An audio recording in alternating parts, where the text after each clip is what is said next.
Donc moi, pour ma part, je suis très heureux de vous retrouver pour cet événement. On va faire un petit point sur un certain nombre de choses qu'on a partagées avec vous il y a un an, lors de notre précédent summit, où on vous a expliqué un petit peu où est-ce qu'on allait, quelle était notre stratégie. Donc je vais essayer de vous donner quelques nouvelles d'Ubica. Je crois que Christine a déjà un petit peu défloré le sujet tout à l'heure, mais je vais vous donner la traduction peut-être un petit peu plus financière de ces beaux succès qu'on a connus en 2023. La première nouvelle, ou la première partie de ce retour, c'est que voilà, vous avez contribué tous, autant que vous êtes, à un retournement de situation assez phénoménal, puisque cette entreprise, depuis 5 ans que j'ai l'honneur de la diriger, flirtait avec les 10 millions de chiffre d'affaires et un petit peu avec une zone de profitabilité, on va dire un coup positif, un coup négatif. Et grâce à vous, grâce à la confiance que vous nous avez renouvelée, eh bien, nous sommes aujourd'hui une entreprise en forte croissance, puisqu'on a fait presque 22% de croissance du chiffre d'affaires en 2023. Et donc vous voyez là, ça saute aux yeux graphiquement, c'est un vrai décollage par rapport aux années précédentes. Et puis surtout, c'est une entreprise qui est maintenant profitable, c'est-à-dire qu'on a réussi en optimisant tous les aspects de l'entreprise, en créant des produits de meilleure qualité qui correspondent mieux à vos besoins, en travaillant avec vous aussi pour délivrer des services qui augmentent l'efficacité de nos produits dans vos environnements, en faisant beaucoup de travail ensemble avec vous à faire que cette entreprise décolle ou renoue un petit peu avec un succès qui tardait à se faire voir, bien que nous ayons tous eu confiance chez Ubica dans notre capacité à pérenniser en fait aussi l'entreprise en réponse à vos besoins. Et donc, voilà, je voulais vous remercier au nom de toute l'équipe. Ça a déjà été fait par Christine, mais au nom de toute l'équipe, vous remercier pour votre confiance qui se matérialise ainsi par un beau succès financier. Et vous donner un petit peu de perspective sur ce qui vient après, nos projections actuelles. Là, je vous présente une version relativement modérée de nos business plans. On a travaillé sur ce qui vient après, la phase de retournement qu'on vient de connaître. Et donc on a ici une projection qui est ambitieuse, mais qui n'est pas forcément le scénario le plus ambitieux que nous avons formalisé pour l'entreprise. L'idée, c'est, et je vous parlerai dans un instant de ce qu'on va faire à court terme, l'idée c'est de continuer à s'appuyer sur vous, sur notre bonne connectivité, une bonne compréhension de vos besoins pour créer des produits qui répondent le mieux possible à vos problématiques afin de vous accompagner dans votre propre croissance, de convaincre de nouveaux clients, de regagner des parts de marché en France et surtout à l'international, puisque depuis quelque temps, c'était un petit peu recentré sur le marché français. Voilà, donc ça c'est pour vous donner quelques perspectives. Donc l'année prochaine, je reviendrai et j'espère que je vous montrerai qu'en 2024, on a fait mieux que prévu. Je compte en tout cas sur l'équipe, toute l'équipe Ubica, et à ce propos, j'en profite pour tirer un coup de chapeau à Christine et à toute son équipe qui a œuvré, c'est l'équipe qui est derrière aussi ces chiffres sur le plan de la vente. Hein, un beau coup de chapeau à Christine qui a bien pris ce taureau par les cornes il y a 1 an et demi et qui est là. Voilà, elle et son équipe qui sont à la manœuvre ici. Donc bravo à tous. Pas de raison de ne pas être fier de ça. Alors, nos priorités en 2024, donc pour continuer dans cette perspective de croissance long terme, on va continuer à travailler de manière très proche avec vous. Ce que j'ai déjà dit sur le travail qu'on fait et qui se matérialise aussi par les très excellents scores que vous nous donnez lorsque vous fermez un ticket au support, qui sont des scores de satisfaction que la planète entière nous envie, puisqu'on est à 4,9 sur l'année 2023, sur 5. Le travail qu'on fait ensemble à l'intérieur des groupes de travail innovation, et Nejib, vous aurez un atelier sur le sujet tout à l'heure pour revenir là-dessus. Tout ce qu'on fait ensemble aussi pour bien comprendre vos problématiques futures, vos projets de move to the cloud, vos problématiques techniques, lorsqu'il y en a, le fait qu'on se mobilise dès qu'il y a un P1, de manière, comment dire, comme un seul homme, Ubica se lève, il y a le support qui est en relation directe avec vous, mais il y a l'ensemble de la R&D, toute l'équipe commerciale qui se mobilise pour vous répondre, et j'espère que on a l'intention de continuer à vous satisfaire de cette façon-là.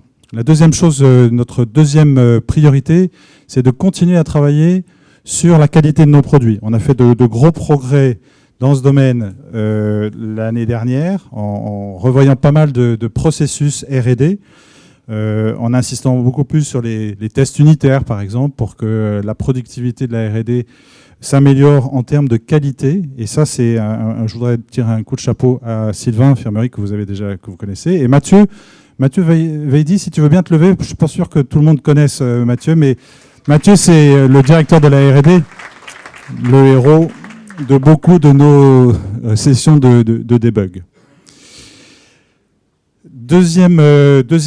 Troisième priorité, on va poursuivre les efforts qu'on a commencés il y a déjà 1 an et demi maintenant sur l'évolution de notre plateforme, l'évolution en termes de capacité à... excusez-moi, je cherche un petit peu mes idées. Voilà. On s'appuie, comme vous le savez, c'est notre stratégie, celle qu'on vous a exposée l'année dernière, sur la version, notre runtime sécurité, qui est la partie commune. C'est le moteur qui est au cœur de la politique de sécurité dans vos entreprises, sur les versions actuelles de nos produits, sur la version SaaS et sur les futures versions. Et donc ce travail de convergence, en fait, va continuer pour vous apporter une plateforme qui soit au niveau de l'art, voire plus, en termes de scalabilité, en termes d'expérience utilisateur, d'expérience administrateur, je devrais dire, pour répondre aux défis modernes. Et notamment, on va continuer à innover dans le domaine de la protection des API, la sécurisation des API. Nejib en reparlera peut-être tout à l'heure un petit peu, mais on a en tête justement de vous aider à protéger vos API qui sont au format GraphQL. On a aussi d'autres idées qui seront évoquées dans les GTI avec vous, et notamment un GTI ou un thème de GTI qui pourrait être qu'est-ce qu'on fait à court terme ou à moyen terme avec l'IA pour améliorer la facilité d'administration du produit et sa capacité à détecter des attaques qu'on n'aurait pas détectées avec nos moteurs actuels. Autre priorité, on a commencé à modulariser ou à modifier un tout petit peu la façon dont on package nos produits pour aller vers une approche beaucoup plus modulaire qui correspond mieux à la qualité perçue par ces différents produits, ces différents modules. Et là, il y a un certain nombre d'entre vous qui ont participé l'année dernière oui, c'était l'année dernière, excusez-moi, j'allais dire l'année dernière, mais c'est 2023, c'était l'année dernière, une enquête qui nous a permis de bien travailler ça, et vous le verrez dans les mois à venir, un repackaging de l'offre qui va permettre d'aller vers plus de modularité, de mieux correspondre à vos besoins, et qui va s'accentuer aussi avec l'ajout de produits tiers. Nejib parlera un petit peu de notre politique ou de notre stratégie de partenariat technologique. On va essayer de vous proposer des produits qui sont complémentaires des nôtres, et qui ajoute de la valeur à vos opérations. Enfin, j'ai un gros objectif pour l'année 2024, même si on a commencé il y a déjà 10 ans, c'est de fournir, de packager notre savoir-faire, nos technologies, dans un format qui soit consommable, qui soit utilisable par des entreprises qui n'ont pas forcément l'expertise, ou la bande passante, ou les deux, ou voire les budgets, pour administrer eux-mêmes un produit aussi merveilleux et complexe que le nôtre. Et donc c'est un travail qui a commencé effectivement en 2014 avec la création de la première instance de Cloud Protector et qui se renforce. Vous verrez tout à l'heure un petit aperçu et peut-être encore un peu plus tard dans l'après-midi, plus qu'une preview de cette évolution. C'est au cœur de notre stratégie aussi d'aider des entreprises de taille intermédiaire, des PME, des petites entités collectivités territoriales à s'équiper sans même voilà, devoir acquérir elle-même la compétence que vous avez acquise dans la plupart de vos entreprises autour de nos technologies pour savoir les mettre en œuvre. Et enfin, et ce n'est pas le dernier point, l'international, je l'ai déjà un petit peu évoqué tout à l'heure, après nous être recentrés sur le marché français et un certain nombre de marchés internationaux comme le Luxembourg, comme la Suisse, comme la Côte d'Ivoire. On va repartir progressivement vers une approche de reconquête des marchés internationaux qui sont historiquement les nôtres, donc dans tous les pays francophones, mais aussi les pays de la zone européenne, dans laquelle nous avons de nombreux clients et sur lesquels voilà, on va s'appuyer pour développer notre business.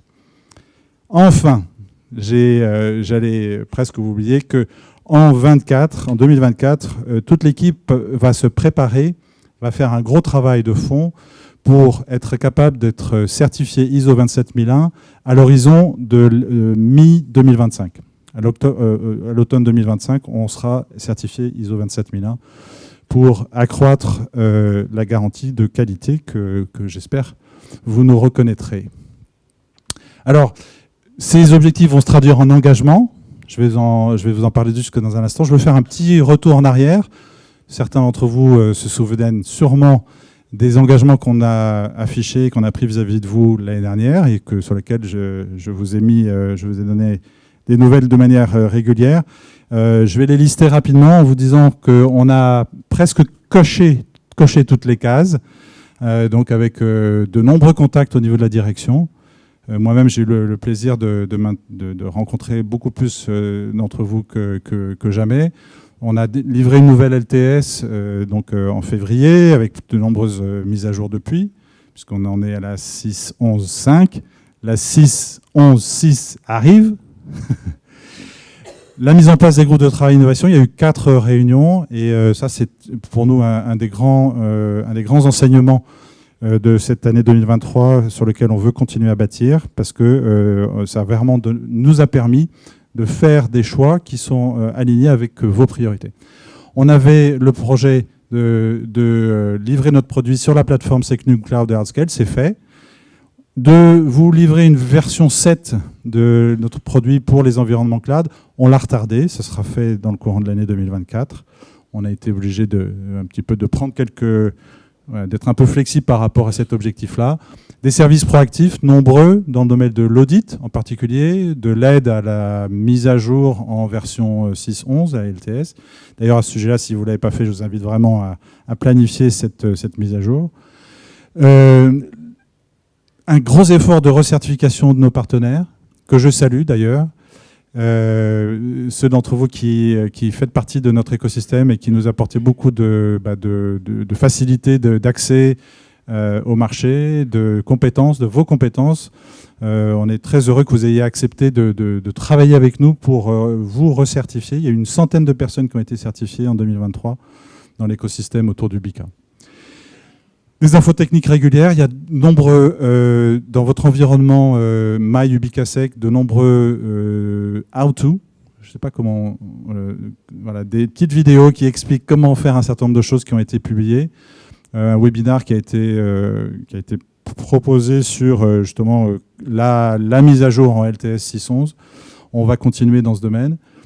Un objectif de rénovation de l'expérience utilisateur sur nos sites web, on l'a en partie accompli avec un superbe site web corporate.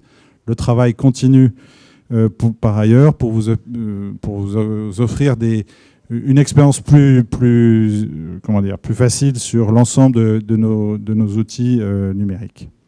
Et enfin, un projet de bug bounty ou un engagement de faire un bug bounty avec YesWeHack, notre partenaire. On va le faire, mais on n'a pas pu le faire en 2023. Donc c'est l'occasion maintenant de vous parler de nos engagements 2024. On va continuer à innover.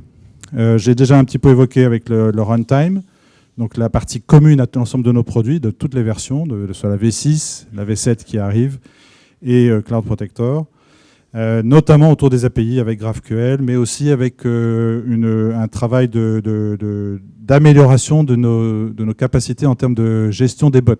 La fonction bot mitigation dans notre produit va être entièrement revisitée pour s'améliorer. On va continuer les groupes de travail innovation avec au moins une réunion par trimestre. Donc je vous invite, si vous n'y avez pas encore participé, à en parler avec l'équipe produit tout à l'heure, parce que c'est vraiment très utile et on veut développer cet aspect participatif, collaboratif de la création de notre roadmap. Une version V7 Cloud donc, qui sera complètement interopérable et automatisable dans les environnements Amazon, GCP, Azure, Outscale, OVH, etc. dans l'automne, avec un certain nombre de features dont vous allez pouvoir avoir une preview aujourd'hui. Une console SaaS qui sera multiversion, excusez-moi, qui permettra d'administrer le produit ou les produits, quel que soit le lieu de leur déploiement, vous verrez ça tout à l'heure, mais aussi avec des versions différentes. Une version SaaS, Cloud Protector, au niveau du marché, qui intègre d'ores et déjà des nouvelles fonctions en termes de sécurité des API, de support, qui intègre ICX et toute la puissance du workflow que vous allez pouvoir, qui va être disponible en mode SaaS aussi. Un bug bounty sur cette fameuse console SaaS qui servira à la fois à Cloud Protector et à l'environnement de Web Gateway. Une grande enquête à laquelle on vous invitera à participer, qui nous permettra de comprendre à la fois votre pratique, ce que vous faites aujourd'hui et vos aspirations, vos besoins dans le futur en termes de déploiement du produit, en termes de rythme auquel vous voulez pouvoir mettre à jour vos politiques de sécurité et le produit qui le permet de la mettre en œuvre. Et de cette enquête sortiront des conclusions sur le cycle, notre propre cycle de release. Voilà. Je vois qu'il y en a certains qui savent de quoi je parle. LR, LTS, voilà, tout ça. Ensuite, c'est la conclusion de notre table ronde tout à l'heure que j'ai un petit peu squeezé. Notre engagement vis-à-vis de vous pour 2024, c'est de s'engager à développer une vision partagée avec vous sur ce qu'on va faire de l'IA. On a déjà évoqué un certain nombre de pistes de réflexion, mais on va continuer cette réflexion et voudrait vous y associer. Et ce n'est pas la dernière façon dont on voudrait vous associer, puisque je vais moi-même conduire une initiative pour créer un conseil, un groupe de conseil de la clientèle, représentant la clientèle Ubica, qui va nous permettre de faire des bons choix. Non pas que je pense qu'on ne fasse pas de bons choix aujourd'hui, mais on voudrait pouvoir vous associer à un certain nombre de ces choix, ceux qui vont définir un peu notre stratégie à plus long terme. On voudrait vraiment créer un groupe de travail un peu spécifique qui ne sera pas lié trop à la technologie, mais plus à la stratégie business d'Ubica. Et enfin, je termine avec ça, on s'engage à obtenir notre certification Calliope qui vous permettra de continuer à bénéficier de nos services de formation dans un contexte plus facilité. Voilà, il me reste, je pense que j'étais un petit peu plus long, forcément, j'ai pas regardé. Je vais laisser la parole à Nejib qui va prendre la suite et vous parler un petit peu de nos produits.